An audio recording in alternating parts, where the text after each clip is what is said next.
Hey, thanks for listening to my podcast. To best enjoy this series, you should start from episode 1 and go on over to brandonheld.com and check out everything my site has to offer. I have the podcast, I have the blog, I offer life coaching, and I even have a little life coaching course if you don't want to talk to me one on one, just to help yourself get started. So start with episode 1, go to brandonheld.com. Thanks for listening. Hi, welcome back to Brandon Held Life is Crazy. This is episode 16. And I just wanted to start off this episode by saying there are a lot of things that have happened in between the time that has passed and now in this point of the podcast that I haven't discussed. Things that I leave out maybe intentionally because I think later on down the line, if these discussions expand and, I need to give more details on things, then I have more details to give. There's no way I could possibly discuss all the major points in my life and every single thing that happened along the way because multiple reasons. One, I just forget sometimes. I don't think about it. I need something to jar my memory and help me. And two, some things out of the respect for, my wife now, or maybe the people that I was with at the time.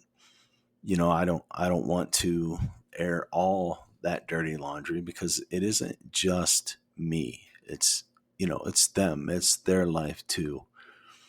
And I want to respect that to as high a degree as I can while still being true to myself and telling my story.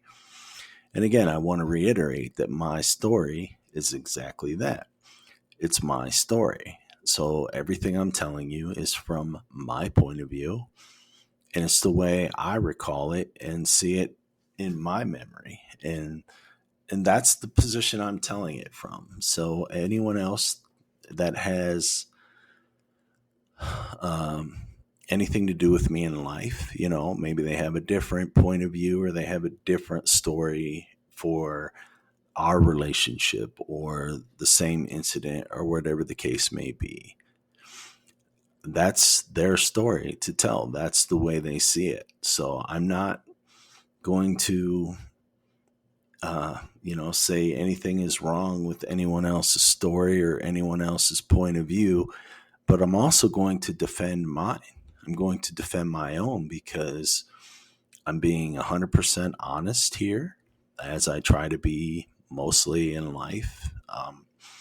And I am telling the story the best that I can in my memory with 100% honesty. So let me just give you an example. Like, I forgot to tell when I got that first job with accounting sales a few episodes back that my boss flew me to Miami and, let me stay in a hotel in Boca Raton and hang out with him for a few days. He took me to a Miami Heat versus Phoenix Suns game, and we had, second row tickets, to the game. I got to go to the beach.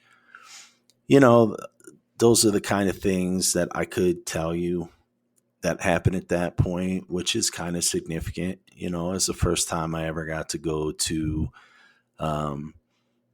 that part of Florida. When I was married to Ethan's mom, my first wife, we went to Disney World together in Orlando, Florida.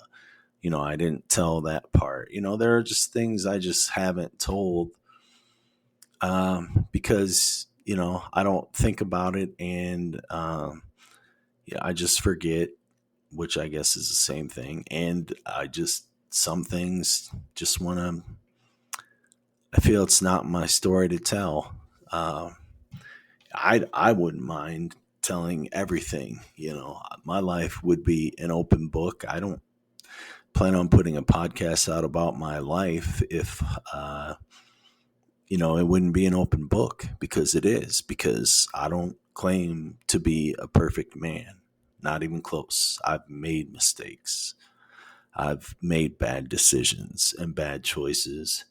And, they helped shaped me into the man that I am today, which I am proud to say I think is a pretty good man. Am I perfect? No. But I don't know anyone that is. Do you? So, all in all, I'm a good man, and the people that I love and the people that I care about know that, and they're taken care of by me, and they're loved by me. And the friends that I have, which are few, um, they're very good friends, and we have great relationships. And I would be none of these things without the mistakes in the life that I have lived and the choices I have made. So I can't really regret my mistakes and regret my choices. All I can do is learn from them, and that's all you or anyone can do, right? The idea in life is to not make the same mistakes repeatedly. Also, to not have to be the one that makes the mistake first, right? You should be able to learn from other people's mistakes. You should be able to look at other people and say, oh, I see how they're living, or, how they're doing that. Or even if you just take one incident and say, oh, I see what they did there in that incident, I would make a different choice. And you remember that, and you stick true to those choices, and you stick true to those ideas, and you try to be better than what you're seeing going on and happening around you. And that's what I've done. I've told you that I grew up with alcohol abuse, physical abuse, not for me personally, but for my mother, um, drug abuse, you know, uneducated, no emphasis on school, just bad choices being made in life, from cheating spouses to just all the things that have happened in life. And I've made some mistakes of my own along the way. And so the point is you look at those things, your mistakes and other people's mistakes, and you bank that in your memory. You use those as learning moments, and you don't make those mistakes again. You just don't. You have to be able to adjust and make decisions based off of what you've seen in life and what you know. And sometimes until you make a mistake or you make a bad choice, you genuinely, truly didn't know any better. But once you did it and you know better, if you do it again, that's on you. That's totally on you. And you have no one to blame at that point but yourself. And hopefully, you're working hard to be a better person. Always. It's never too late for that. Never. I'm 51. I always continue to try to learn, not just in my personal life and not just how to be a better man, but also emotionally and educationally. You can never stop learning and stop growing and stop being better. I mean, you can by not doing it, but you shouldn't, right? Your goal should be to constantly be a better person, whether you're a man or a woman. To be a better person should be your goal every day. You should wake up and you should work to be a better person that day than you were the day before. Does it always work out that way? No. Do we hit bumps along the road that really make us feel like we've grabbed a cinder block and we're sinking to the bottom of a swimming pool, and we need help getting our head back up out of water? Absolutely. It always happens. But it's not the be all that ends all, right? Everything I've gone through in life, good and bad, which I'm not finished talking about. I haven't completed my life story, but I'm just off on a tangent here. But everything that I've gone through in life, I have gotten through. You know, the good times don't last forever. They just don't. I wish they did, you know. And, I heard a great quote the other day. There's no such thing as a love that doesn't hurt. And that's true. There isn't. No relationship have I ever been in, no one have I ever been in love with that hasn't hurt me at some point, right? It's just the level of hurt and what's been done that is a factor that decides if you continue. So everything that's both positive and negative doesn't last forever. And that's what you have to remember. And sometimes those negative things require you making the effort to make that change, right? Maybe you're stuck in a dead end job and you feel like this is my life. I don't make enough money. I'm just going to struggle my entire life. Well, guess what? Unless you get incredibly lucky and play the lottery and win the lottery, that's not going to change. It's just not going to change. You have to make that change. You have to say, all right, this is my plan of action forward to get me out of this position. And that's what I have been doing my entire life. My entire life has been a plan of action to be better going forward in the future.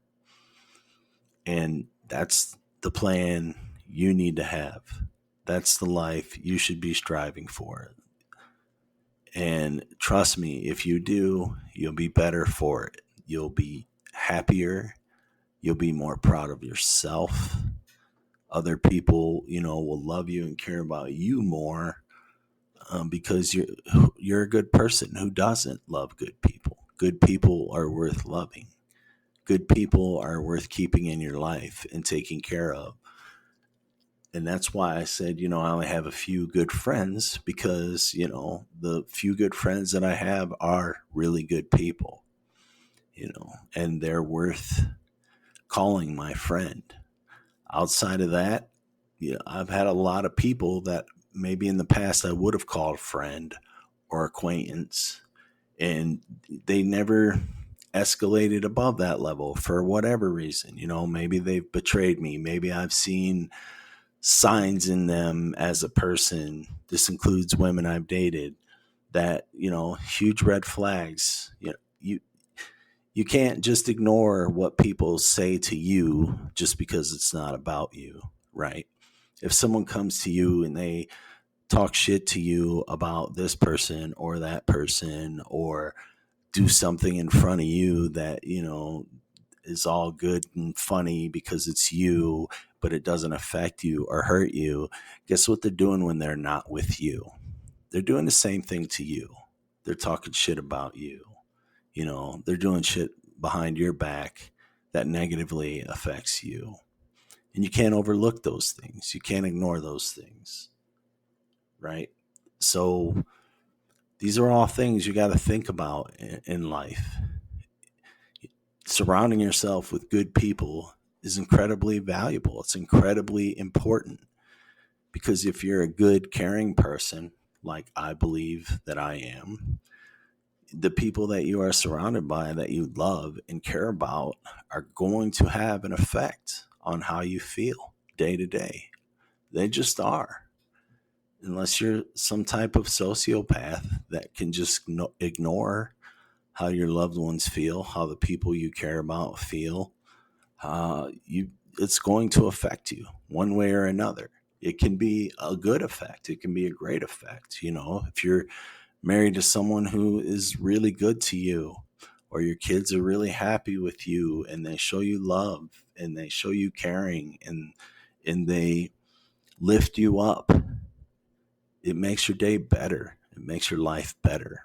Right? But if you marry someone who's just shitting on you or beating you down or calling you, this and that and the other, or it's a very roller coaster, very high or very low relationship, it's going to affect you in your everyday life, in your everyday decisions. It's going to prevent you from the growth, allowing you to be the person you want to be. And you have to cut that out of your life, as hard as it may be. Sometimes you have to cut that out of your life. And so here I am now at this stage of the podcast. I'm in my third marriage, and it's just not in a good place. It's in a difficult place. I am now being someone that I didn't really want to be, which is the sole provider to a wife and two children that live with me. And also, I have a son that doesn't live with me that I get in the summers. And it's just all on me to take care of everything, right? Financially, obviously, as a stay-at-home mom, she gets them to school, she dresses them, she feeds them, she does those things. But as great as those things are, and they are great, don't get me wrong, someone has to do them. They all can't be done if I can't give the financial means to allow that life to be lived. So it's a lot of pressure and it's a lot of stress. And when you're doing that in a relationship that is broken, it's hard, and it makes you question, why am I doing this? I mean, you got the two little kids, so yeah, that helps. But it feels a little empty, like something's missing. And so that's where I was at this stage in my marriage. And so I started my new job at DSI, and I got the position, and I got there, and I started my first day. It was a little fuzzy. It was a little very quick, like very quick interview, very quick turnaround, very quick 2 weeks notice to NCI, and just taking a job that I was excited to take because I liked the idea of the role, which was building a supply chain management tool for Raytheon. And I liked the fact that it was going to be close to home again. And it was, good pay, good hours. It was exciting, the new position, and I get there and I start my job, and, I'm going to be working with two other people. I meet a guy named Mark, and then later another newcomer comes on, and his name is Blair. Now, I find out, which I didn't know at the time, but I find out Blair was given the operations manager position when I thought I was going to be given that position. So it was a little bit of a surprise to me, but I was in such a good mood about the prospects of everything. I didn't want to let that affect anything. Well, it just so happened, it turns out that Blair just ends up being an incredible human being, and he is now my best friend. And I didn't know this at that time. I didn't know this at that day. I didn't know who he was, but immediately we connected. We're both from Ohio, huge Ohio State Buckeye fans, which is, something we're still super connected about now. And he was just cool. He was easygoing. He's a good guy, easy to get along with, And as you get older in life and you worry less about being cool and what's cool, you just start to appreciate good quality people, right? And he just had a positive attitude and, just a good dude. And so I was happy to be working with him. Now, Mark, on the other hand, he was a little bit of a different story. Didn't feel so great about him, but that we don't always get great coworkers, right? I believe every job I've ever had, I have a coworker or two that just gets under my skin and I don't really care for. Not because I'm hard to get along with and I'm easy to dislike people. I just don't dislike good people. I just don't like good people. What am I saying? I don't like bad people. That's what I'm trying to say. And I don't like people that are selfish. And it's pretty clear that they care about one person, and that's number one.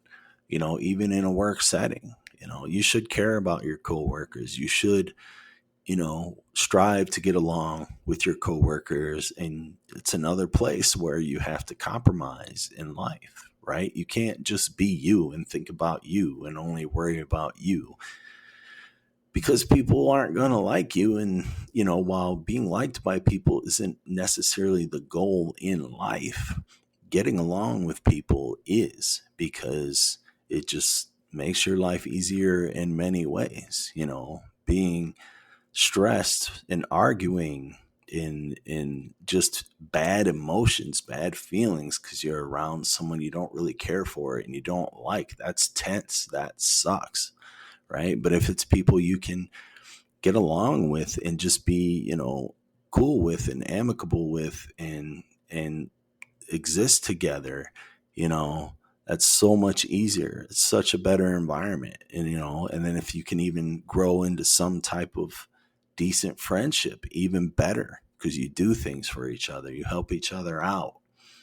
And that's, really what we need in this world is helping each other out. Nobody can do everything on their own. As much as I tried, right? I hit a wall where I needed help, and I had to turn to someone to help me because I can't do everything on my own. And so, that's one of the lessons I took away. One of the things I learned. I can't do everything on my own, and I don't have to do everything on my own. If I have the right people around me, I can get help, and I can help them too. And so these were some big takeaways and some big lessons that took me till my, mid to late 30s to learn. And it sucks that it took me that long, but I didn't have that guidance in my life. I didn't have someone showing me this path and lighting this path for me and allowing me to take life with that point of view, right? Instinctively, I knew at a young age I could learn from other people's mistakes, right? I didn't have to make the same mistakes everyone else did, right? I could look at alcoholism, drug abuse, physical abuse. I could look at all those things and I could see that's not right. That's not a way you want to be, right? That stuff was easy and it was instinctive to not be like that and to not do those things. But not everything in life was that way. Some things in life I had to learn the hard way. I had to travel the long, hard road to figure some things out. And if I had guidance and I had someone there for me to lean on and show me the right path, then maybe it wouldn't have taken me so long to learn some of the things I learned. But, I was still selfish in some ways at that point. I still was begrudging my wife a little bit because, she just wanted to be a stay-at-home mom that I had never agreed to. And that was not the life that I had planned out for us because I didn't want that stress. I didn't want it all alone. I didn't want to have it to myself. That at least, that's where I was at that time. I have a different point of view today, but that's where I was at that time. And so we were just struggling to get along, and just some personality clashes, right? I liked alone time. I like to play video games, I like to watch TV, and she liked to be on the go, and she liked to be out and about doing things. And that just wasn't me, and it wasn't who I was. So, we had reached a point where, while I had been working at DSI for a couple years, she decided that, we had some pretty bad fights during that time. Even in our attempts to rekindle our marriage, I think it led to uh, even more difficult times in the fact that we were trying so hard to open up and be open and give more, that it was still failing, that it was still not working out. We were still fighting. I mean, from my perspective, she was very immature. She had a very immature thought process. She had a very immature view of the world. I met her when she was, 19, and now she was in her early 30s, 30, 31, and she hadn't grown maturity wise, in my opinion. She was the same girl that I had met 12 years before.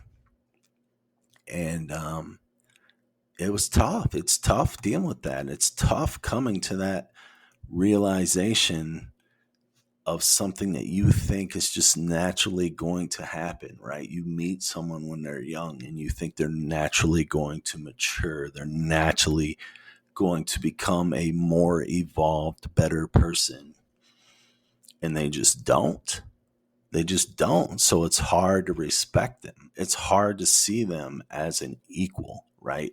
And that's how you should see your spouse, as an equal. And I just didn't see her as an equal. I just didn't. I couldn't. The way she thought, the way her brain worked, the way she behaved and acted, and the things that she talked about, and her jealousy and her insecurity, and just everything that she was, I just couldn't see her as an equal, and I couldn't respect her. And because of those things, we couldn't get along, and we had some, bad fights towards the end of our marriage. And, and, uh, I had never wanted to give up, because even though it wasn't great, and a lot of this stuff that I'm telling you is hindsight being 2020, right? When you're on the outside looking in. But when I was on the inside, even I didn't realize all this stuff at that time. Uh, but I had never wanted to give up, because we had kids together. And I felt it was our duty as parents, as two people that brought boys into this world, that we needed to work through whatever issues we were having, and we needed to deal with it, and we needed to be mom and dad for those little boys that we brought into this world. And that was my approach. And I was not going to waver from that. We had some ugly fights. We called each other some nasty names, never physical. She tried, to push me. She would get in my face, nose to nose, and tell me she dares me to hit her. She really tried, really, really tried to push my buttons and get me in a bad place, but it never happened. I never did that stuff. Went and lived in a hotel for a week at one point, just to get away from it and calm down, and, kind of let things cool, because it just wasn't going well at all. And then finally, one day we got in a fight, and I said I wanted a divorce. And I didn't really mean it. I had said it before. She had said it before. It never happened. But I was so angry with her, and I wanted the fight to end. I said that to stop the fight. And, that's where the divorce started. That's where it happened. And not because I led the charge, because I had said it one too many times to her. And for her, that was enough. She had heard it for the last time that she wanted to hear it. She wasn't going to hear it anymore. And so she decided, you know what? I want a divorce. And even though I had backtracked and said, no, I don't want to do that. This will tear our kids apart. They won't be able to handle this, especially Maximus, the oldest one. She didn't care. She didn't care. She was, she was like, nope, that's it. We're getting a divorce. And so that's how my third marriage came to an end, is what started off as a fight that I was trying to end by saying something to stop the fight, not in a good way, but just because I didn't want to fight anymore, ended the marriage and ended my um, being a father to my kids every day. And that's a tough pill to swallow. That's a tough life to live. I don't enjoy that. I don't wish that on anyone. And so then now I had three sons that I wasn't going to be their father every day. And that was going to be my life going forward. And this was, back in 2016. And so on that note, I'm going to stop here and I'll pick up from there next time. Thanks for joining. Thanks for listening to my podcast. If you like this podcast, please listen to the rest of them and let me know. Go to my website, brandonheld.com. Check out my blog. Leave notes on my blog. Give me episode ideas, things you'd like to hear, or just tell me, you didn't like it and why. Tell me what you think could be better. I'm open to hearing all of it. So just go to brandonheld.com.